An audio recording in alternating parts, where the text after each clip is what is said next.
Migao mar somo yango ni giseyudo kwayo mokalo 10,000 ma jopuonjre madwaro mondo lokgi e band e bwo chenro manyien mar siro somb jopuonjre e mbalariany ma pachoka.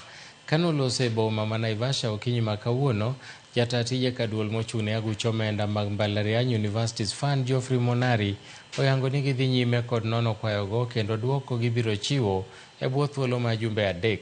Monari nomedo ni chenro mar siro somb jopuonjre dhi kare ka nyaka sani sirkal osegolo omenda maromo bilion 2.8 mar scholarship kod bilion 5.8 mar hola. We have already processed over 127,000 loan and scholarship awards.